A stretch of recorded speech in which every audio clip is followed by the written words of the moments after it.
예상됐던 일입니다만 중국에 대한 견제하는 내용이 담긴 21일 채택된 한미 공동성명에 대해서 중국 공산당 정권이 노골적으로 불쾌감을 표시하고 나섰습니다. 자오리 전 중국 외교부 대변인은 24일 대만 문제에서 불장난을 하지 말라는 표현까지 써가면서 한국과 미국에 경고한 것입니다.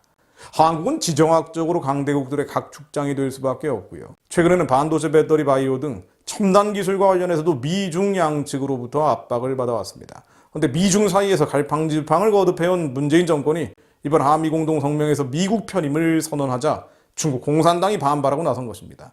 실제로 한미 공동성명에는 대만 해협에서의 평화와 안정, 남중국해 등에서의 항행, 비행 자유, 미국, 일본, 호주, 인도 등 4개국 협의체인 쿼드 등의 중요성 인식이라는 표현이 들어가 있습니다.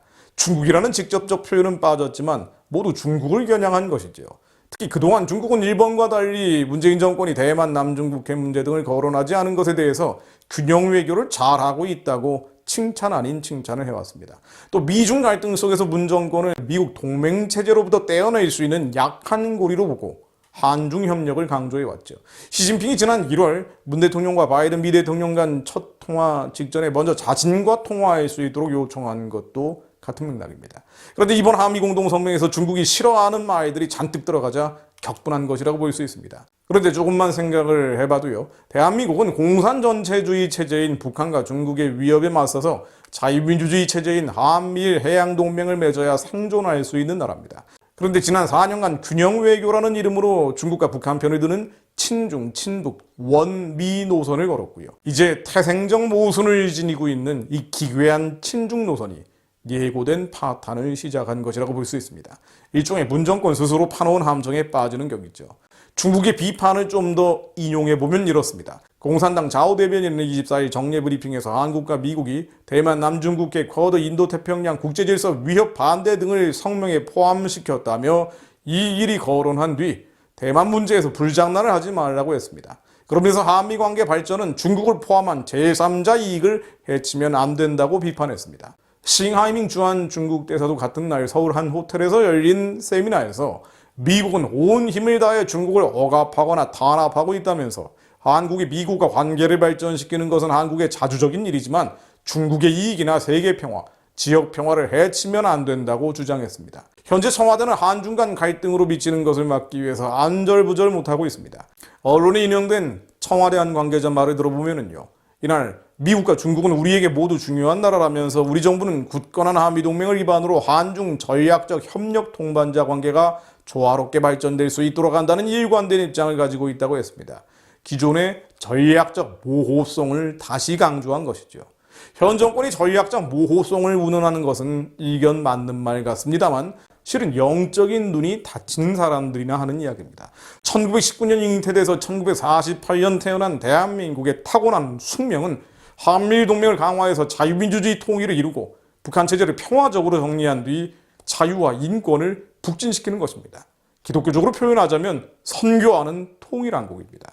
적어도 세상 권세가 한미족 교회의 사명을 적극적으로 저지하지는 않아야 합니다. 그런데 문재인 정권은 그동안 중국의 삼불합의, 즉 2017년 10월 31일 한중관계 개선 관련 양국 간 합의문을 통해서 한국의 사드를 추가 배치하지 않을 것이고 미국 미사일 방어 체제, 즉 MD 체제에 편입하지 않을 것이며 한미일 군사동맹은 없을 것이라고 약속했습니다. 외국에게 우리의 군사적 주권 포기를 약속한 셈이죠. 또 문 대통령은 같은 해 12월 15일 중국 시진핑의 소위 비전인 중국몽에 함께할 것이라고 말하기도 했죠.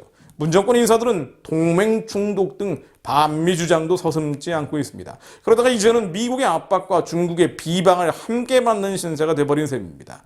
한국은요, 영적인 고래가 돼서 바다로 나가야 될 운명을 가지고 있습니다. 그런데 어리석은 지도자들이 이 민족의 운명을 거부해버리니 세상의 고래들 사이에서 끼어버린 새우처럼 양쪽에서 시달리게 된 꼴이죠.